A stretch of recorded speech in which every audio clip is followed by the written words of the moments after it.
우리가 흔히 꿈꾸는 재정적 자유, 그것은 과연 특별한 재능을 가진 사람이나 엄청난 행운이 따라준 소수에게만 허락된 신기루 같은 것일까요? 만약 평범한 시작점에서 단 10년이라는 시간 안에 특별한 기교나 위험한 도박 없이 자산을 3배로 불린 이야기가 있다면 믿으시겠습니까? 이것은 어느 한순간의 대박을 노리는 이야기가 아닙니다. 화려한 기술이나 복잡한 이론에 대한 설명도 아니죠. 여기에는 누구나 이해하고 실천할 수 있는 지극히 단순하면서도 놀랍도록 강력한 원칙이 담겨 있습니다. 과연 어떤 투자가 이토록 조용하지만 견고한 성장을 만들어낼 수 있었을까요?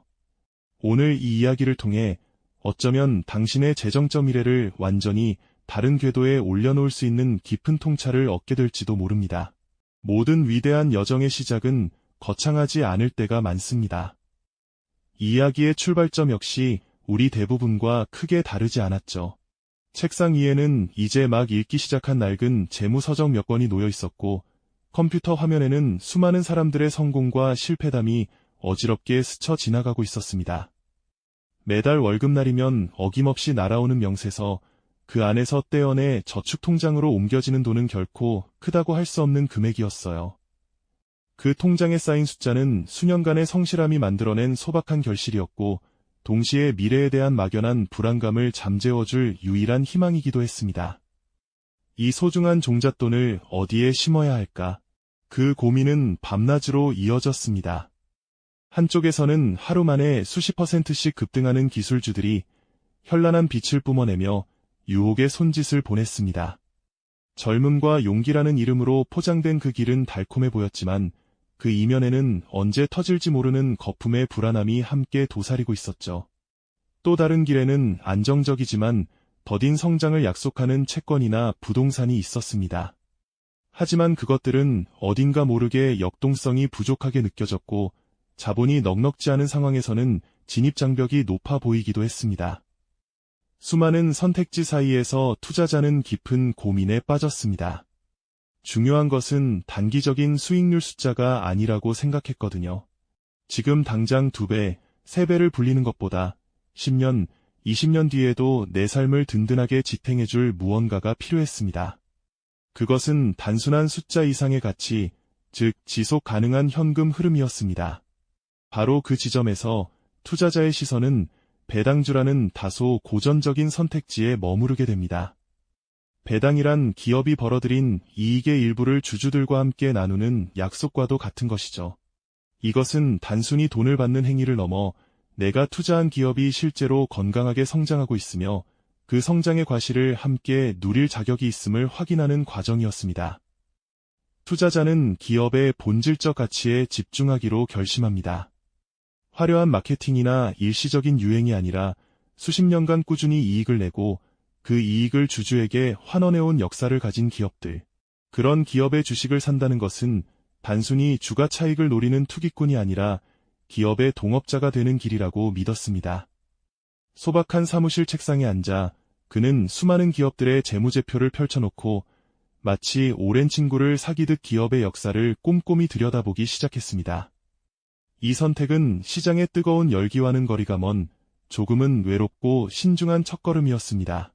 투자의 첫 해가 지났습니다.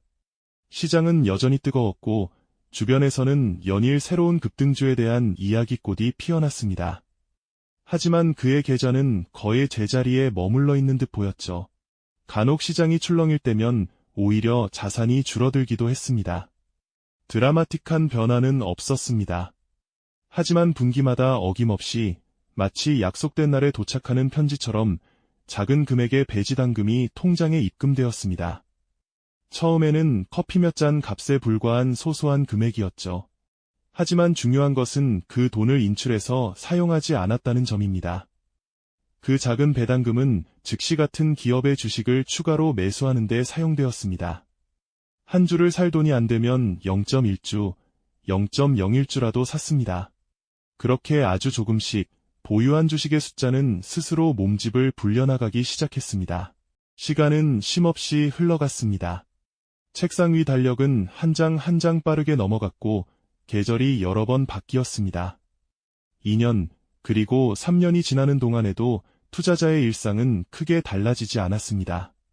그는 여전히 시장의 단기적인 등락에 일희일비하지 않았고 그저 묵묵히 자신의 원칙을 지켜나갔습니다. 하지만 통장에는 분명한 변화가 생기고 있었습니다. 처음에는 미미했던 배당금 입금 내역이 눈에 띄게 늘어나기 시작한 것입니다. 분기별로 들어오는 배당금만으로도 새로운 주식 한 주를 온전히 살 수 있는 날이 찾아왔습니다. 이것이 바로 보그리의 마법이 작동하기 시작하는 신호였습니다. 마치 작은 눈덩이를 언덕 위에서 굴리기 시작했을 때 처음에는 아주 더디게 커지지만 어느 순간부터는 걷잡을 수 없이 거대해지는 것과 같은 원리였죠. 더욱 놀라운 일은 그가 투자한 우량 기업들 역시 성장을 멈추지 않았다는 점입니다. 기업들은 매년 꾸준히 이익을 늘렸고 그에 따라 주주들에게 지급하는 배당금 자체를 늘리기 시작했습니다. 이는 배당 성장이라는 또 다른 강력한 엔진이 작동하기 시작했음을 의미했습니다. 예를 들어 처음에는 주당 100원을 배당하던 기업이 몇 년 뒤에는 주당 120원, 150원을 지급하게 된 것이죠. 이것은 두 가지 효과를 가져왔습니다. 첫째는 가만히 있어도 들어오는 현금 흐름 자체가 증가한다는 것이고, 둘째는 배당 성장은 곧 기업의 근본적인 가치가 상승하고 있다는 신호였기에 주가 자체도 완만하게 우상향하는 경향을 보였습니다. 투자자는 조용한 저녁, 자신의 포트폴리오를 점검하며 작은 미소를 지었습니다. 화면에 찍힌 자산 총액은 폭발적으로 늘진 않았지만 그 어떤 폭풍에도 흔들리지 않을 단단한 뿌리를 내리고 있다는 점진적인 확신이 들었습니다. 지루함 속에서 피어나는 작은 성취감, 그것은 시장의 소음 속에서 자신만의 길을 걷는 자만이 누릴 수 있는 차분한 만족감이었습니다. 10년이라는 시간은 결코 순탄하기만 한 시간은 아닙니다. 그 안에는 반드시 예기치 못한 위기의 순간이 찾아오기 마련이죠. 투자를 시작한 지 5년 차가 되던 어느 해, 세계 경제에 암운이 들이우기 시작했습니다. 뉴스 헤드라인은 연일 공포스러운 단어들로 도배되었습니다. 금융위기, 경기 침체, 기업 파산, 투자자들이 가장 두려워하는 단어들이 현실이 되어 덮쳐왔습니다. 주식시장은 그야말로 피바다가 되었습니다. 며칠 만에 수십 년간 쌓아올린 부가 허공으로 사라지는 듯 보였고 사람들의 얼굴에는 공포와 절망이 가득했습니다.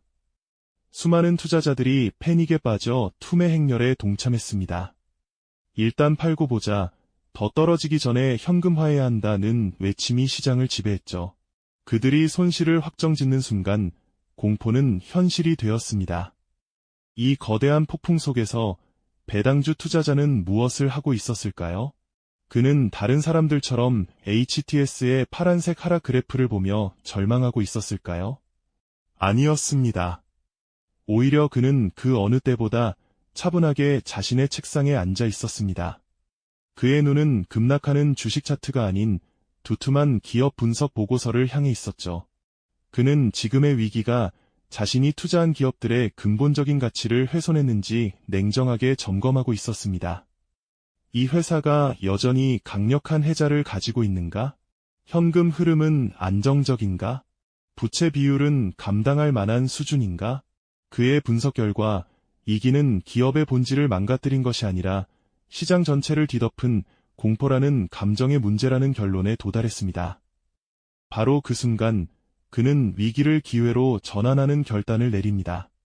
다른 이들이 공포에 질려 훌륭한 기업의 주식을 헐값에 내던지고 있을 때 그는 그동안 꾸준히 모아온 배당금과 추가 자금을 투입하여 오히려 주식을 더 사모으기 시작했습니다.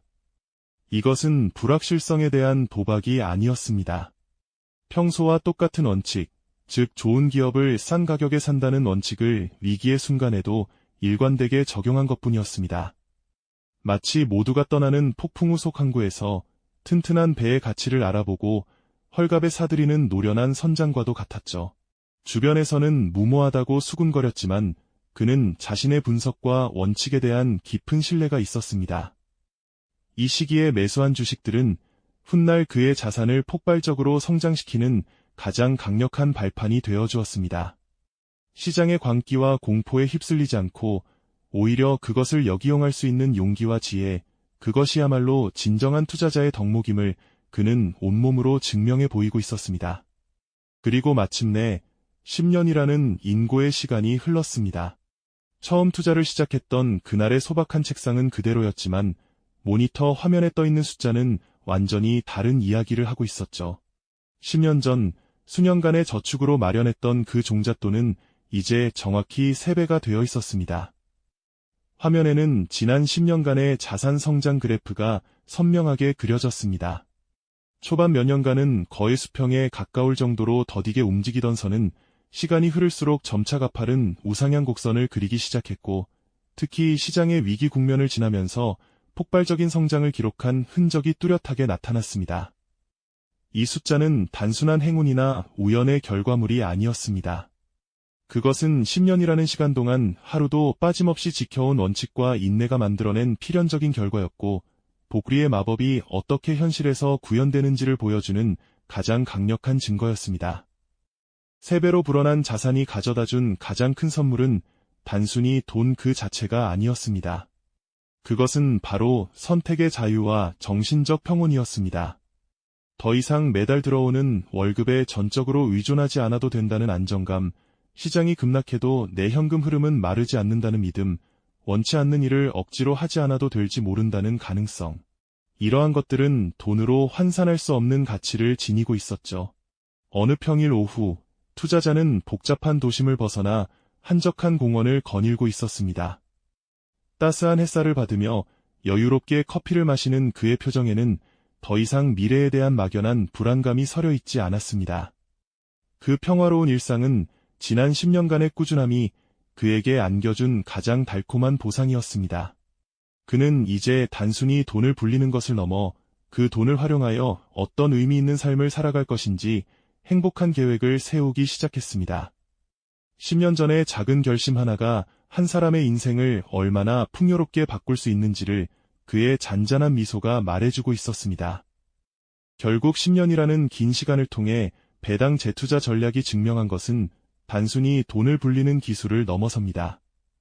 그것은 시장의 예측 불가능한 변동성 속에서도 결코 흔들리지 않는 튼튼한 재정적 기반과 그로 인한 깊은 정신적 평온을 함께 구축할 수 있다는 사실이었죠. 화면 속에서 3배로 성장한 압도적인 그래프는 사실 특별한 비법이나 천재적인 예측이 아닌 누구나 마음만 먹으면 실천할 수 있는 지루한 꾸준함에서 비롯되었다는 것을 깨닫는 순간 우리는 깊은 공감과 함께 나도 할 수 있다는 자신감을 얻게 됩니다. 이 이야기는 단지 한 투자 사례를 넘어 우리가 살아가는 이 불확실한 시대의 재정적 독립을 향한 가장 현실적이고도 강력한 로드맵을 제시하고 있습니다. 단기적인 유혹에 흔들리지 않고 기업의 본질과 시간의 가치라는 장기적인 지혜를 믿는 것이 얼마나 큰 힘을 발휘하는지 명확하게 보여주는 것이죠. 오늘 이 영상을 보신 당신의 10년 후는 어떤 모습일까요?